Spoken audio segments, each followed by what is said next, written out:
Then यहाँ पे applicable नहीं होगा। तो सेक्शन 14 में सबसे पहला असेंशियल एलिमेंट आपने क्या जाना, ट्रांसफर ऑफ प्रॉपर्टी होना चाहिए। जहां प्रॉपर्टी का ट्रांसफर नहीं है वहां धारा 14 लागू नहीं होगी। दूसरी बात, क्रिएशन ऑफ न्यू राइट होना चाहिए, नए हित का सृजन होना चाहिए, भले फिर वो पार्टीशन हो, ये पहले भी पढ़ चुके हो आप, चाहे वो पार्टीशन होता है, फैमिली सेटलमेंट, जहां नए राइट का क्रिएशन हुआ है वहां सेक्शन 14 एप्लीकेबल जो है वो कर सकते हो।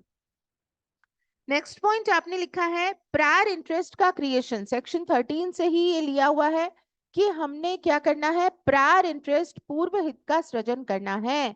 अनबॉर्न पर्सन अजन्मे बालक के फेवर में आप डायरेक्टली कोई भी ट्रांसफर नहीं कर सकते। क्या करना पड़ेगा, पूर्व हित यानी प्रायर इंटरेस्ट क्रिएट करना पड़ेगा।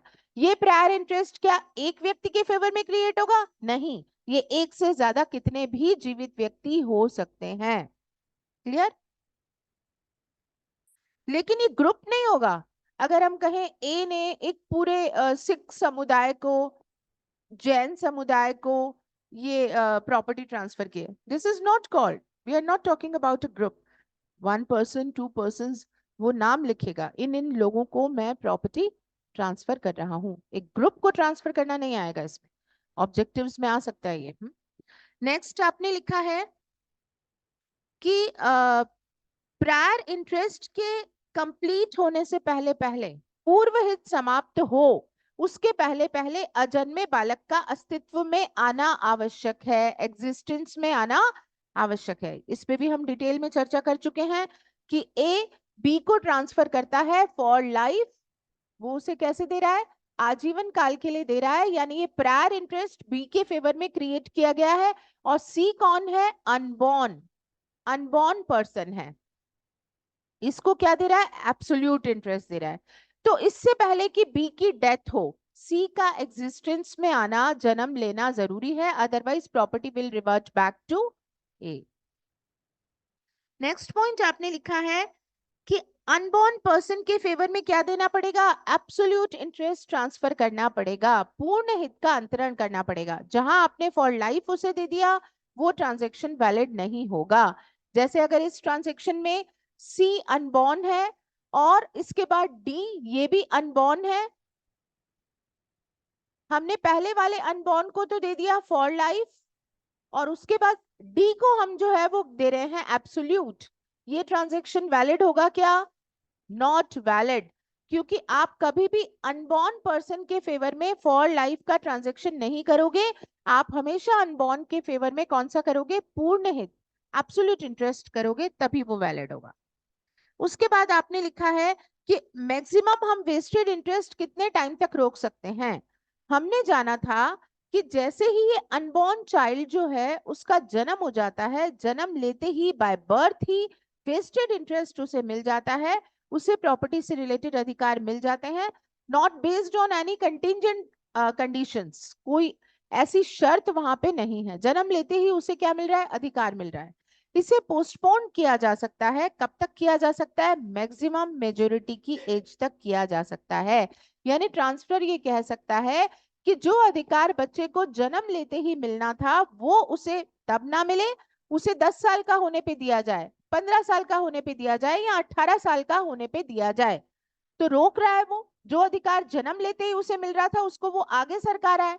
वो क्या कह रहा है, उसे हम वेस्टेड राइट कब देंगे, ऑन कंडीशन दैट वो 15 साल का हो जाए या 18 का हो जाए, ये वैलिड है, ये कहता है सेक्शन 14।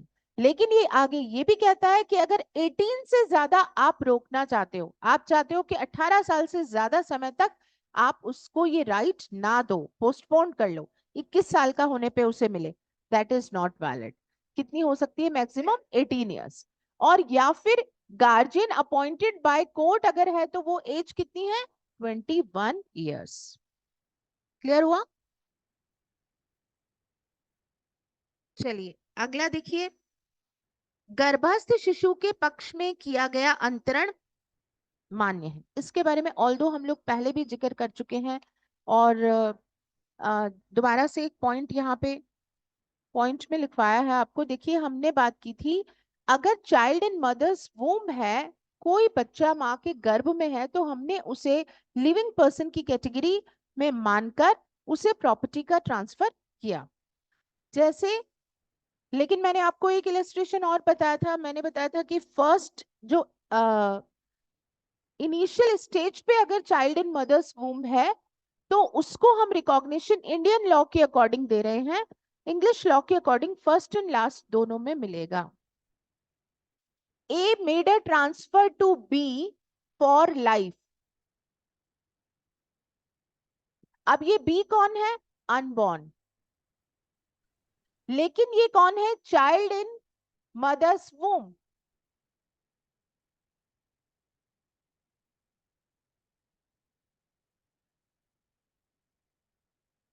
देखिए, ए जो ट्रांजैक्शन कर रहा है, ए कौन है? फादर है। और बी जो है वो इसका बेटा है, जो कि अभी एग्जिस्टेंस में नहीं आया, इसका जन्म नहीं हुआ, वो अभी इन मदर्स वूम है, लेकिन माँ के गर्भ में है अभी बच्चा। सपोज ये 5 मंथ्स का है, अभी अभी इसका बर्थ नहीं हुआ है, ठीक है, वो स्टेज पे है। तो अब इसको प्रॉपर्टी का ट्रांसफर कैसे किया है? For life. For life. ध्यान दिया जाए, हम जब किसी अनबॉर्न के फेवर में ट्रांसफर करते हैं तो कैसा करते हैं?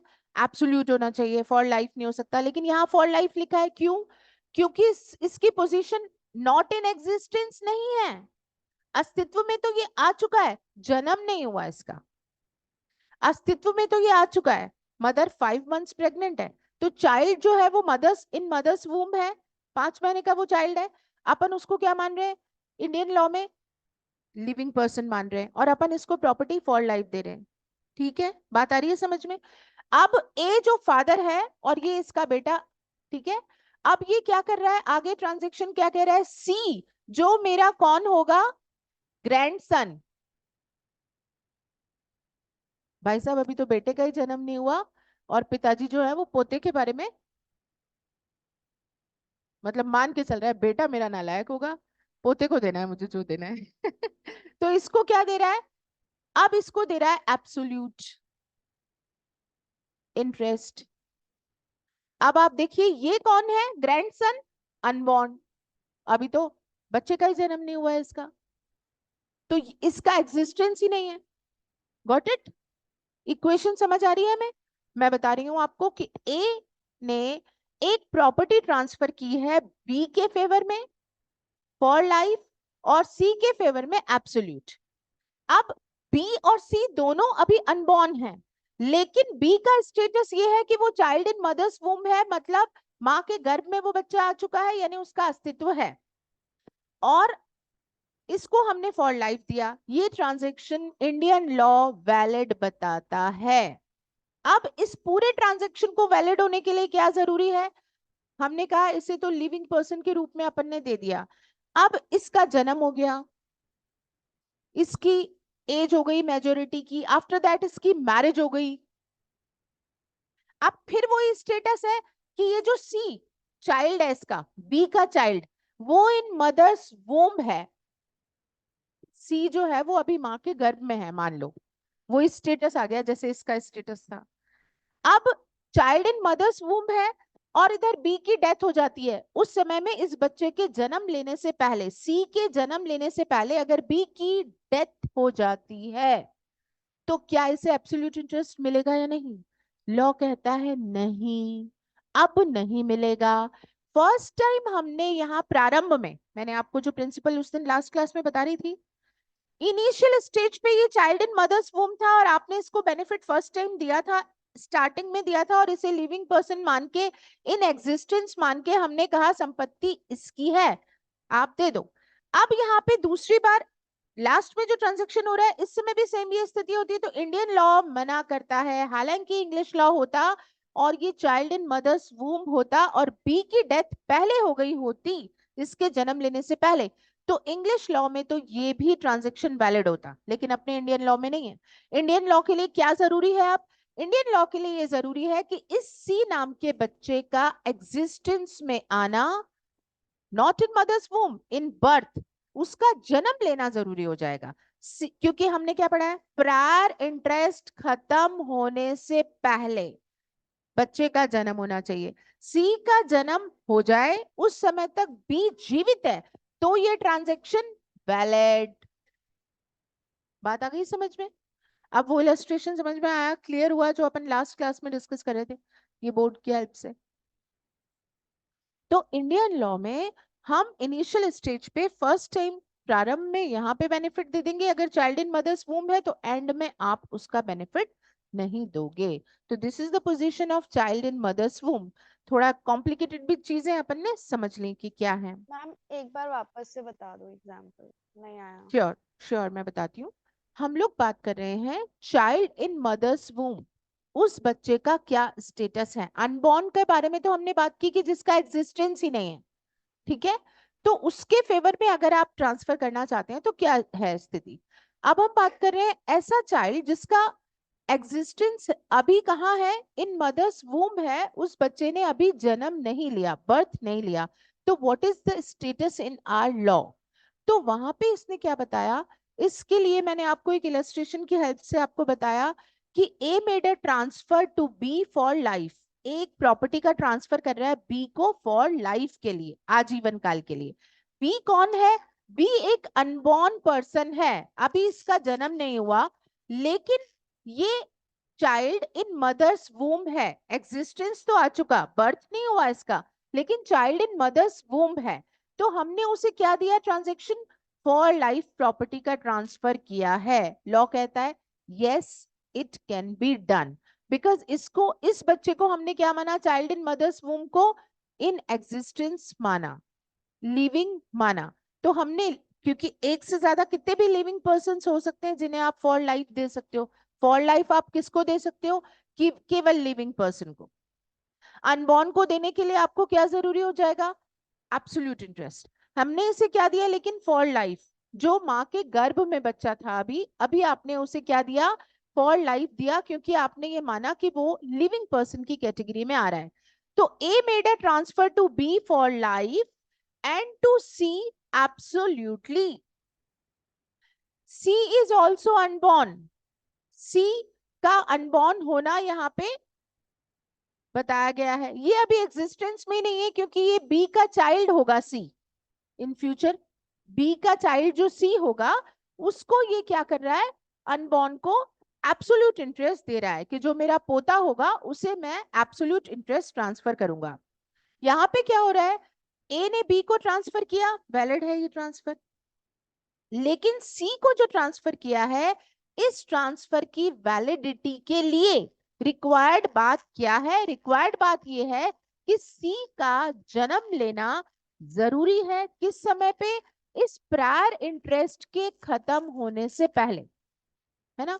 बी के लाइफ टाइम में ही, बी के जीवन काल में ही, बी जो है इधर एग्जिस्टेंस में आ गया, संपत्ति उसकी हो गई, मेजर हो गया है और मैरिज हो चुकी है, अब उसका चाइल्ड इसके लाइफ टाइम में ही आना जरूरी है, बी के जीवन काल में ही बी के बेटे का जन्म लेना जरूरी है, तब जाके एब्सोल्यूट इंटरेस्ट मिलेगा। क्यों, क्योंकि सी एब्सोल्यूट इंटरेस्ट जिसके फेवर में क्रिएट कर रहे हो वो कौन है, अनबॉर्न। अनबॉर्न के पहले किसको आपने दिया, बी को। बी कौन है, जिसको फॉर लाइफ दे रखा है आपने। तो हमने क्या पढ़ा है अब तक, जिसके फेवर में आप फॉर लाइफ इंटरेस्ट क्रिएट करते हो, उसकी डेथ होने से पहले पहले, प्रायर इंटरेस्ट खत्म होने से पहले पहले एग्जिस्टेंस में आना जरूरी है अनबॉर्न का।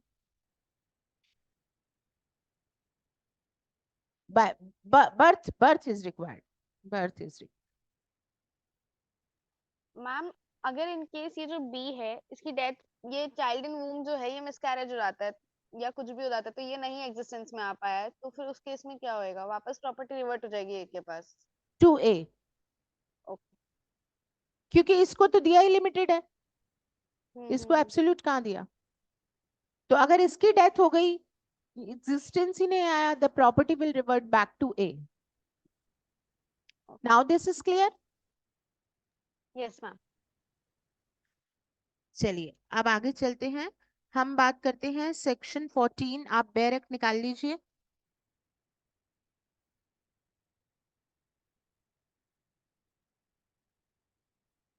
इसकी लैंग्वेज देख लीजिए। 13 की लैंग्वेज तो हम देख चुके थे, है ना। 14 की देखिए क्या कहते हैं। Rule against perpetuity, no transfer of property can operate, कोई भी प्रॉपर्टी का ट्रांसफर इस तरीके से नहीं होगा टू क्रिएट एन इंटरेस्ट, कि आप उससे क्या कर रहे हो, ऐसा इंटरेस्ट क्रिएट कर रहे हो which is to take effect after the life time of one or more persons living at the time of such transfer. आप क्या कर रहे हो, इंटरेस्ट कब क्रिएट हो रहा है, after life time of one or more persons. हमें क्या करना है, प्रायर करना है। आफ्टर लाइफ अगर करोगे तो वो इंटरेस्ट वैलिड ही नहीं होगा। हमें उनके जीवन काल के अंदर ही ये चाहिए कि वो इंटरेस्ट क्रिएट हो, तो उसके बाद आप क्रिएट नहीं करेंगे। And the minority of some person who shall be in existence at the expiration of that period, और वो जो माइनॉरिटी है उस व्यक्ति की, उससे ज्यादा समय के लिए, ये जब तक माइनर है तब तक रोक सकते हो, नॉट बियॉन्ड दैट, उससे ज्यादा समय के लिए आप रोक नहीं सकते। जो उस पीरियड की एक्सपायरेशन से पहले पहले एग्जिस्टेंस में आया है, कौन से पीरियड की बात हो रही है, इनके लाइफ टाइम में लिखा है ना कि लिविंग पर्सन जो है जिनके फेवर में प्रायर इंटरेस्ट क्रिएट किया है, उनकी लाइफ टाइम से आगे सेट नहीं कर सकते आप। बी के मरने के 5 साल बाद, that is not possible in the life time of B. B के लाइफ टाइम में ही सी का एग्जिस्टेंस में आना क्या हो जाएगा, जरूरी हो जाएगा। और उसे भी कब तक रोकना है, उसे भी आप कब तक रोक सकते हो, मैक्सिमम माइनॉरिटी तक, ज्यादा नहीं। आगे क्या कह रहा है, if he attains full age the interest is to belong. वो आप क्या कर रहे हो, वो जब मेजर हो जाता है, इस लैंग्वेज का मतलब क्या है, वो अगर फुल एज ले लेता है उसके बाद भी आप रोक रहे हो तो फिर वो अलाउड नहीं होगा, है ना। हिंदी में भी देख लीजिए इसको क्या कह रही है लैंग्वेज। कोई भी संपत्ति अंतरण ऐसा हित सृष्ट करने के लिए प्रवृत्त नहीं हो सकता। प्रॉपर्टी का आप इंटरेस्ट जो भी बना रहे हो, क्रिएट कर रहे हो, ऐसा इंटरेस्ट क्रिएट नहीं कर सकते आप, लेकिन जो अंतरण की तारीख को जीवित एक या अधिक व्यक्तियों के जीवन काल के बाद प्रभावी होना है। जो आपने कैसा इंटरेस्ट क्रिएट किया, कि ये जो प्रायर इंटरेस्ट क्रिएट किया ना, इनके लाइफ टाइम के बाद इफेक्ट में आएगा। आप अगर ऐसा कहो कि मैंने ऐसा इंटरेस्ट क्रिएट किया है कि बी को फॉर लाइफ दिया है और इसके मरने के 5 साल बाद इंटरेस्ट सी को जाएगा, रॉन्ग। इसके लाइफ टाइम में ही होना चाहिए, उसके डेथ के बाद अगर इफेक्ट में लाना चाहते हो वो इफेक्टिव नहीं होगा, लाइफ टाइम में ही होना है। और किसी व्यक्ति को जो उस कालावधि के अवसान के समय अस्तित्व में हो, इस कालावधि मतलब बी के लाइफ टाइम, उस अवसान मतलब खत्म होने, उसके खत्म होने से पहले पहले एग्जिस्टेंस में हो, यानी कि सी, जिसे यदि वह पूर्ण वय प्राप्त करे तो वह श्रेष्ठ हित मिलना हो। हम कह रहे हैं जब ये आप फुल एज प्राप्त कर लोगे, मेजोरिटी हो जाओगे, उसके बाद आपको मिलेगा वो हित। अप्राप्त व्ययता के पश्चात यानी माइनॉरिटी की एज के बाद अगर इफेक्ट में आना हो तो वो इफेक्टिव नहीं होगा। सिंपल भाषा में क्या कहा, यहाँ पे कहा कि आपको, अगर आपको ये कहना है कि बी यानी कि जिसके फेवर में आपने फॉर लाइफ इंटरेस्ट क्रिएट किया है, यानी इसका लाइफ टाइम फिर इंपॉर्टेंट है ना, लाइफ टाइम इंपॉर्टेंट है, during this life time, not after death. आप ऐसा कोई इंटरेस्ट नहीं क्रिएट कर सकते कि आप ये कहो इसकी डेथ के 1 साल बाद, इसकी डेथ के 2 दिन बाद, नो। आपको इसके जीवित रहते रहते ही इंटरेस्ट क्रिएट करना है। और इसके जीवित रहते रहते ही क्या इंटरेस्ट क्रिएट करना है, कि सी नाम के व्यक्ति का क्या आ जाए, एग्जिस्टेंस आ जाए। और एग्जिस्टेंस भी कितने समय तक, आप मतलब उसके इंटरेस्ट को कब तक रोक सकते हो, जब तक वो 18 का हो जाता है, उसके बाद आप कहते हो इफेक्ट में आएगा, तो वो वैलिड नहीं है। आप ये कहो कब इफेक्ट में आएगा ये interest, after he became, after he attains the age of 20 years, not valid. आपको कब करना पड़ेगा, इस मैक्सिमम एज तक, या फिर अगर गार्जियन अपॉइंटेड बाय कोर्ट है तो कब तक, 21 तक। अब बताओ, अब सवाल पूछो।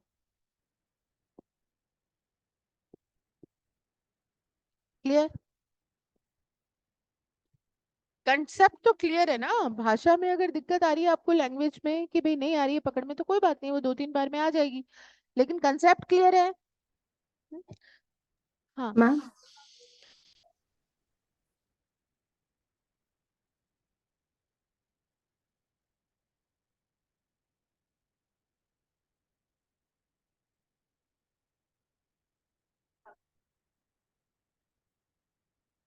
बिल्कुल।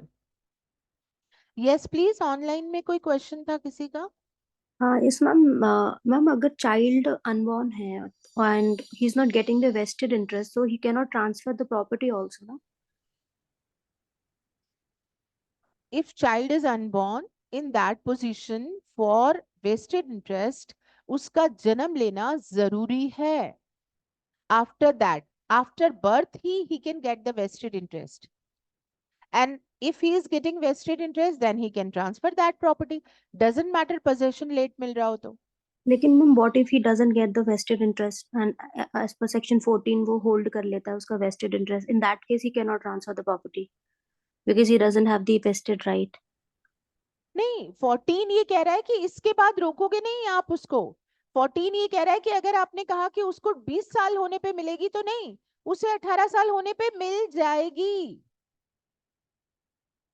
तो समझ अगर रहे हो आप? 18 तक रोक लिया है तब तक तो नहीं कर पाएगा, जैसे पहले हमने पढ़ा था हाँ, कि तब तक नहीं कर पाएगा. बिल्कुल बिल्कुल हाँ, सही.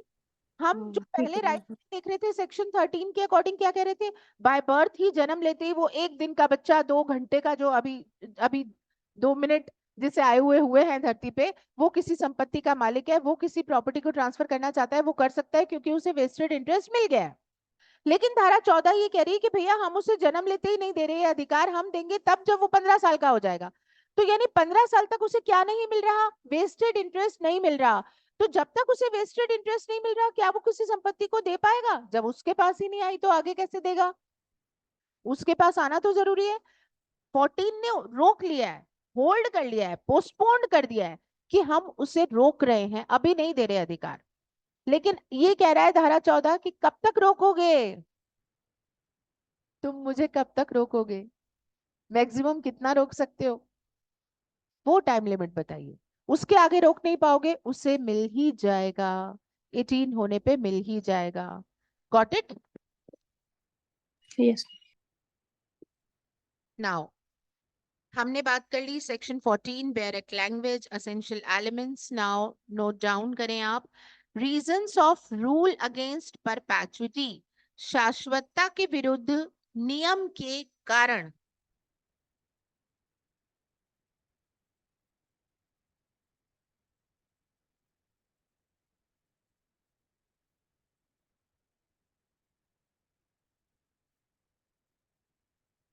Reasons of rule against perpetuity, इसमें नंबर 1 लिखिए, टू मेंटेन सोशल प्रोग्रेस.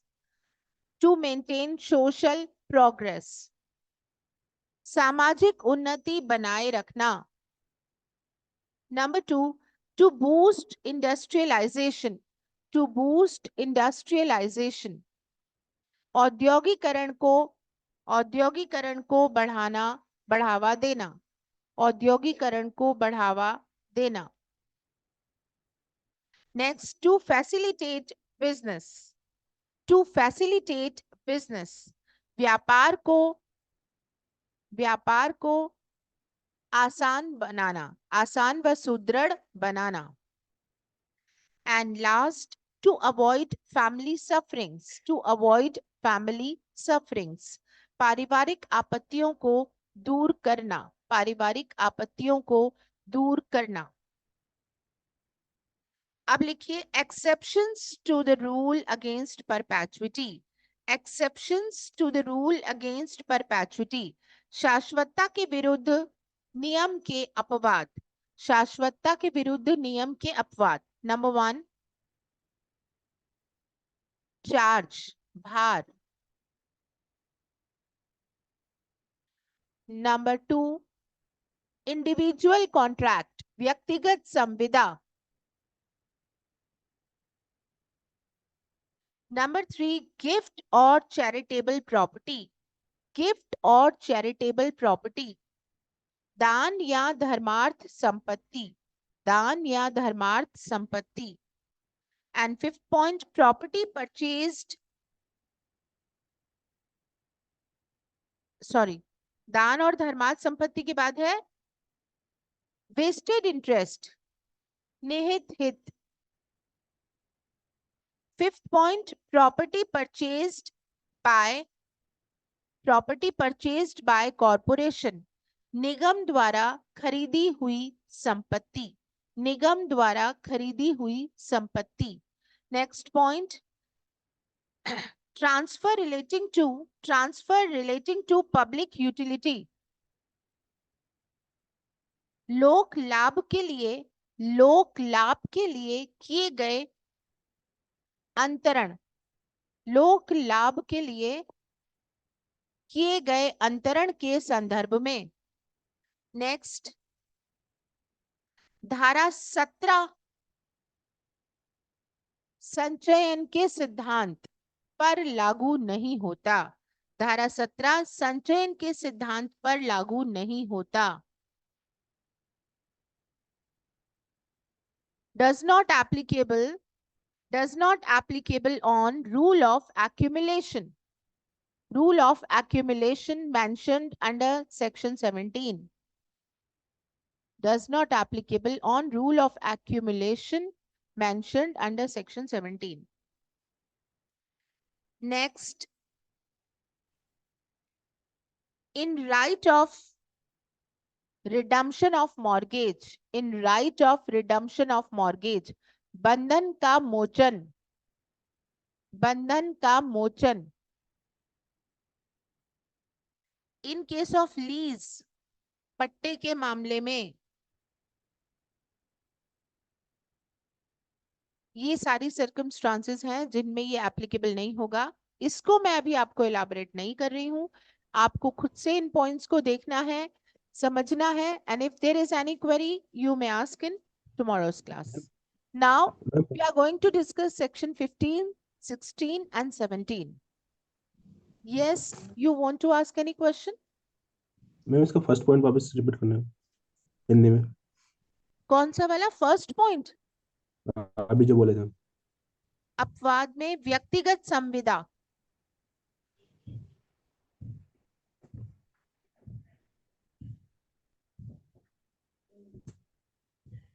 चलिए अब हम बात करते हैं सेक्शन 15 की। देखिए क्या कह रहा है ये, transfer to a class some of whom come under section 13 and 14। ये कह रहा है हम ट्रांसफर कर रहे हैं एक व्यक्ति को नहीं, हम किसी ग्रुप को कर रहे हैं।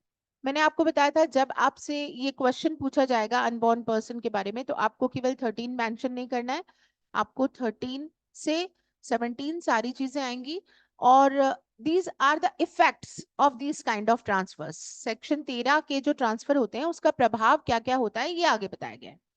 अब आपको ये सेक्शन जो 15 है वो क्या बता रहा है, हम ट्रांसफर किसी एक अनबॉर्न को नहीं कर रहे हैं, हम एक ग्रुप ऑफ अनबॉर्न्स को कर रहे हैं और हम जिस ग्रुप ऑफ अनबॉर्न्स को कर रहे हैं उनमें से कुछ के लिए वो ट्रांसफर फेलियर हो रहा है, कुछ के लिए वो क्या हो रहा है, पास हो रहा है। अब क्या किया जाए, जैसे अगर अनबॉर्न का एक ग्रुप है जिसमें कौन कौन है, D1, D2 एंड S1, ये कौन है, D1 और D2 ये हैं डॉटर्स। अनबॉर्न के फेवर में जो ट्रांसफर हुआ है उसमें डॉटर्स जो अनबॉर्न है ये पूरा ग्रुप, ठीक है, दिस इज अ ग्रुप जिसको ट्रांसफर किया, अनबॉर्न पर्संस के ग्रुप को ट्रांसफर किया है, जिसमें क्या कहा है ट्रांसफर ने, अगर डॉटर्स होती हैं तो उनको तो फॉर लाइफ ही देना है, जी लिमिटेड इंटरेस्ट देना है, जबकि अनबॉर्न है ये क्या कहता है सेक्शन 13, अनबॉर्न को कैसा देना पड़ता है, एब्सोल्यूट, नो भेदभाव। लेकिन इन्होंने ट्रांजैक्शन में क्या किया, एक ग्रुप में डॉटर्स को तो दे दिया फॉर लाइफ मिलेगा और बेटे को क्या दे दिया, एब्सोल्यूट मिलेगा। तीनों कौन है, अनबॉर्न। ये ग्रुप में से कौन सा ट्रांजैक्शन सही लग रहा है आपको, कौन सा सही लग रहा है, मतलब मैं ये नहीं कह रही हूँ सही इथिक्स वाली बात नहीं कर रही हूँ, लॉ क्या कहता है, वैलिड कौन सा ट्रांजैक्शन है, S1 को किया गया ट्रांजैक्शन, बेटे को किया गया ट्रांजेक्शन, क्योंकि वो उसके फेवर में कैसा किया है, एब्सोल्युटली ट्रांसफर किया है। सेक्शन 13 ये कहता है अनबॉर्न के फेवर में करोगे तो पूर्ण हित देना पड़ेगा, तो हम कह रहे हैं ये तो वैलिड है। और बाकी दो के बारे में हम क्या कह रहे हैं, वैलिड नहीं है, क्योंकि फॉर लाइफ पे क्वेश्चन मार्क आ गया कि भैया अनबॉर्न के फेवर में फॉर लाइफ का ट्रांजेक्शन वैलिड ही नहीं होता। तो अब अगर ऐसे ग्रुप की पोजीशन आ जाती है तो सेक्शन 15 क्या कहता है। देखिए, अगर हम 1929 के अमेंडमेंट से पहले की अगर हम सर्कमस्टांसेस पे बात करते हैं, तो इनिशियली सर्कमस्टांसेस जो थी वो क्या कहती थी, एक फेल तो सब फेल।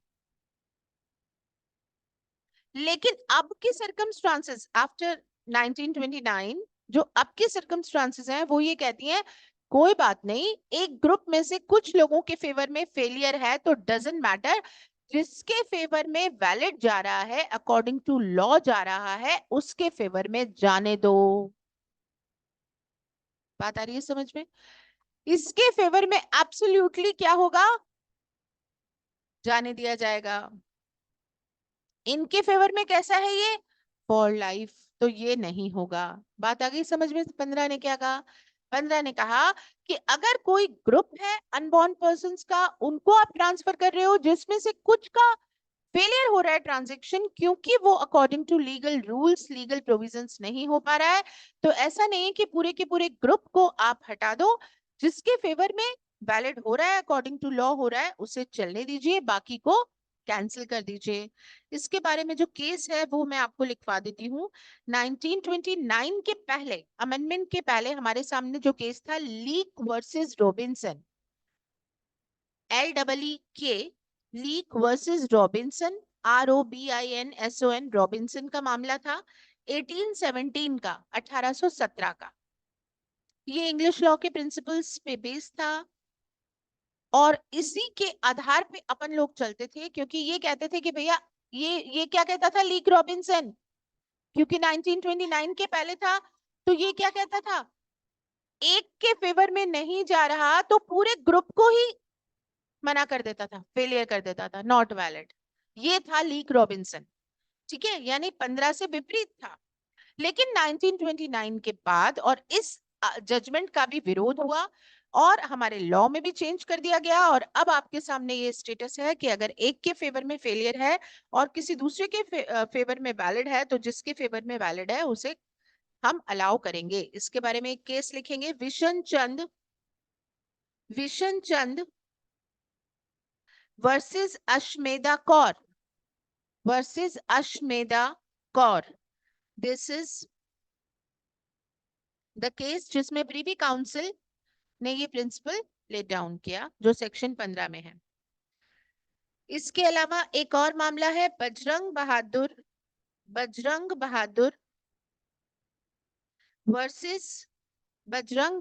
सिंह वर्सेस ठाकुराइन बखत राज कौर। दिस वाज 1953, बखत राज कौर 1953। ईयर वो मेरे पास लिखा हुआ नहीं है, मुझे भी देखना पड़ेगा। अश्मेधा कौर का, ये बखत राज कौर वाला जो है 1953 सुप्रीम कोर्ट का मामला है।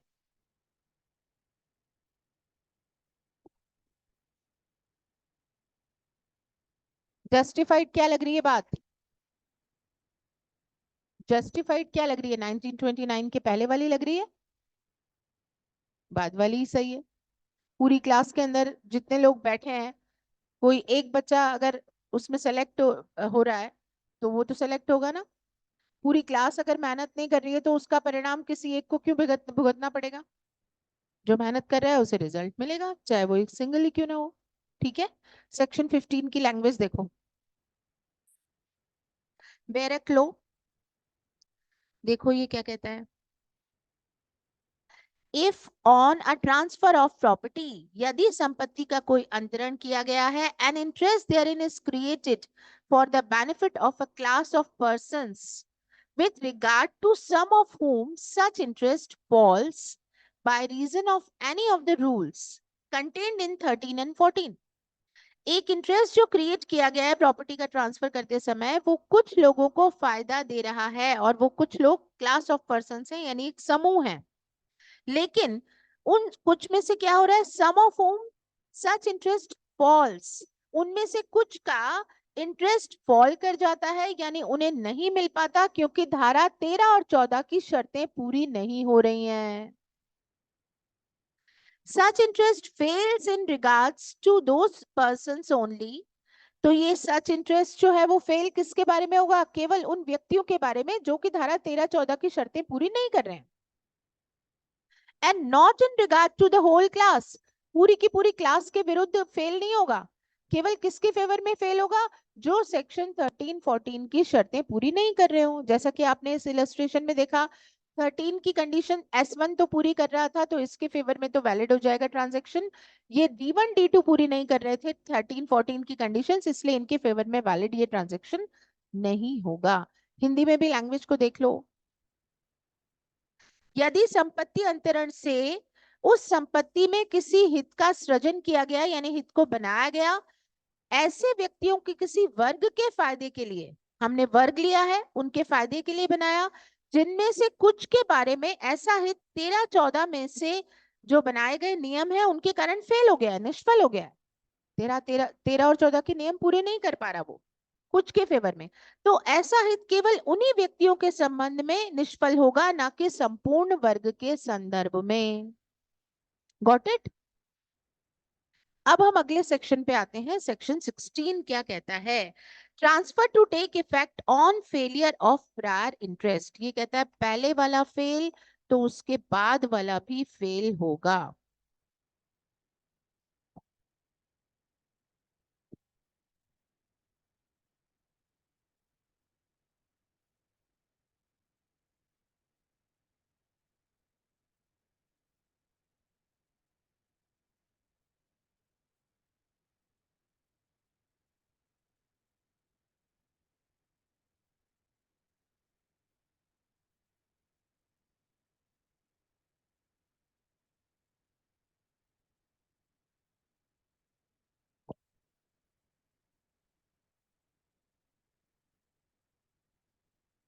एक प्रॉपर्टी का ट्रांसफर इस तरीके से कर रहा है कि वो बी को कह रहा है फॉर लाइफ जाएगा, उसके बाद वो कहता है कि अनबॉर्न पर्सन जो है अभी सी, जब वो 25 साल की उम्र अगर प्राप्त कर लेता है, बी का कोई चाइल्ड, अब वो एक हो, एक से ज्यादा हो, सपोज 2 हो बच्चे, तो वो जो भी बच्चे बी के होंगे, बी के चाइल्ड जो अभी अनबॉर्न है, उनके वो चाइल्ड जो कि 25 साल की एज गेट कर लेते हैं, तो उनको चला जाएगा एब्सोल्युटली।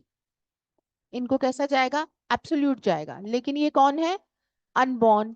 लेकिन इसने क्या कह दिया, 18 साल नहीं कहा, 25 साल तक रोक रहा है ये, ठीक है। और इसने कहा कि अगर बी की कोई चाइल्ड नहीं होते सपोज, तो सिचुएशन में प्रॉपर्टी कहाँ जाएगी, डी के पास चली जाएगी। डी कौन है, अभी लिविंग पर्सन है, इस ट्रांसफर के टाइम पे डी भी जीवित है, बी भी जीवित है। देखो कहानी कहाँ जा रही है, ये कह रहा है ए बी को फॉर लाइफ कर रहा है, सी जो कि अनबॉर्न है उसे दे रहा है, और वो ये कह रहा है तब दिया जाएगा जब ये 25 साल का हो जाएगा। और अगर ये 25 साल का नहीं हो सका किसी वजह से, तो फिर अपन संपत्ति किसी को देंगे, तो बी के बाद ये संपत्ति किसको आ जाएगी, फिर डी को आ जाएगी। तो डी को संपत्ति का मिलना, पहले तो ये इक्वेशन समझ आ गई क्या है, डी को कब प्रॉपर्टी मिलेगी, जब सी या मतलब बी के कोई भी बच्चे 25 साल के नहीं होते, तो यानी डी तो पीछे पड़ जाएगा उनके, कि उनके 25 साल पहले होने से, पूरे होने से पहले पहले ही भैया सल्टा दो इनको। तो पहले तो खतरा हो गया उसके लिए, बी के बच्चों के लिए, क्योंकि इसका हित तो तभी जुड़ा हुआ है, डी को तो तभी संपत्ति मिलनी है जब इनमें से कोई 25 ना हो। आ रही है बात समझ में? इसका हित डी किस पे डिपेंड कर रहा है, सी के फेल होने पे। तो ये सी का फेल होना चाहेगा कि पास होना चाहेगा, फेल होना चाहेगा, तभी ये पास होगा। 4 में से एक ही सीट मिलनी हो तो अपन क्या चाहेंगे, दूसरे फेल हो मैं ही पास हूं। कौन चाहेगा कि मैं फेल हो जाऊं दूसरा पास हो, तो ये चाहेगा कि मुझे हित मिले। इसका हित किस पे डिपेंड है, पहले वाले के फेलियर होने पे, ठीक है। लेकिन पहले वाले का फेलियर होना किस वजह से हो रहा है, धारा 14 की शर्तें गड़बड़ हो रही है कि नहीं हो रही? धारा 14 क्या कह रही थी? मैक्सिमम कब तक रोक सकते हो? 18 तक। अब कहाँ रोक रहे हो आप? 25 तक। फेलियर हो गए कि नहीं हो गए? अगर पहले वाला फेलियर तो बाद वाला ये क्या है? अब ये बाद वाला पास हो जाएगा क्या? प्री में फेल होके मेंस में पास हो सकते हो क्या? मेंस में बैठने ही नहीं देंगे। टीचर ने अगर गलत पढ़ा दिया तो पास हो जाओगे क्या? बेस ही गलत बना दिया, अगर आपको टीपी पढ़ा रही है मैम और मैडम को ही नहीं आता और मैडम ने आपके दिमाग में गलत बिठा दिया, कौन सा सवाल सही कर लोगे? प्रायर बेस तो क्लियर होना चाहिए। ये जिस पे निर्भर है, मैं अभी इस प्लेटफॉर्म पे खड़ी हूं, यही अगर हिल जाए टूट जाए तो मैं गिरूंगी कि नहीं? ये किस पे निर्भर है? सी पे। और सी का हित आपने कैसा बना दिया? फेलियर। जिस पे डिपेंडेंट है, तो आगे वाला पास कैसे होगा? पीछे वाला जिस पे निर्भर कर रहा है, ये हित अगर फेल है तो आगे वाला भी क्या होगा? फेल ही होगा। तो ये ट्रांजैक्शन नॉट वैलिड। इसकी भाषा पढ़ते हैं। ये इलस्ट्रेशन आपको कहाँ मदद करेगा? इस लैंग्वेज को पढ़ने में। आई होप आप लोग डायग्राम बनाते चल रहे होंगे साथ साथ। देखिए क्या कह रहा है, transfer to take effect on failure of prior interest. Transfer कब इफेक्ट में आएगा? अगर कि पहले वाला हित फेलियर हो जाता है। Where by reason of any of the rules contained in section 13 and 14। कोई भी कारण किस वजह से हो जाता है? या तो 13 या 14 की किसी शर्तों को पूरा नहीं किया गया। An interest created for the benefit of a person or of a class of persons. अगर कोई इंटरेस्ट क्रिएट किया गया है एक व्यक्ति या एक समूह के फेवर में, fails in regard to such person or the whole of such class, वो इंटरेस्ट क्या हो जाता है? फेल हो जाता है। Any interest created in the same transaction and intended to take effect after or upon failure of such prior interest, और इसी सेम ट्रांजेक्शन में क्या किया है ये बताना चाह रहा है। पहले तो किसके फेवर में किया? एक ग्रुप। अब जैसे यहाँ सी लिखा तो ये सी डी ई भी हो सकते थे, बी के बच्चे जो भी हैं वो जब 25 साल की उम्र प्राप्त कर लेंगे तो ग्रुप हो गया ना। तो पहले वालों के एक व्यक्ति या एक से ज्यादा क्लास, उनका इंटरेस्ट फेलियर हो गया। क्यों फेलियर हो गया? 13 14 के कारण। और उसी सेम ट्रांजेक्शन में क्या किया अपन ने?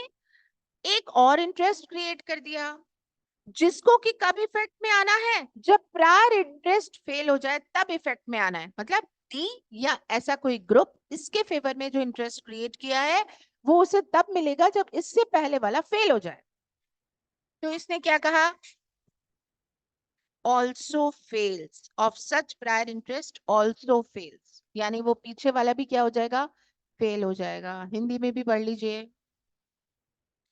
जहां की व्यक्तियां व्यक्तियों के किसी वर्ग के फायदे के लिए सृष्ट हित धाराओं 13 और 14 में अंतर्विष्ट नियमों में से किसी के कारण ऐसे व्यक्ति या संपूर्ण वर्ग के संबंध में निष्फल हो जाता है। 13 और 14 के कारण किसी वर्ग के फेवर में, जैसा कि आप सी का देख रहे हैं, वो व्यक्ति या व्यक्तियों के समूह के फेवर में वो निष्फल हो गया क्योंकि 13 14 पूरा नहीं हुआ। वहां उसी समव्यवहार में, उसी ट्रांजेक्शन में सृष्ट और ऐसे पूर्विक हित की निष्फलता के बाद, सृष्ट हित मतलब हित क्रिएट किया, और कब इसे मिलेगा? जब प्रायर इंटरेस्ट पूर्व हित निष्फल हो जाएगा, फेल हो जाएगा। यहाँ पर प्रभावी होने के लिए आशयित कोई हित भी निष्फल हो जाता है, तो वो हित जो इस पे बनाया गया वो भी क्या हो जाता है? फेल हो जाता है। बताओ समझ में आई क्या लैंग्वेज? ऑनलाइन में किसी को कोई दिक्कत? सेक्शन 15 और 16 क्लियर है? No ma'am. Yes ma'am. दिक्कत नहीं है, क्लियर है?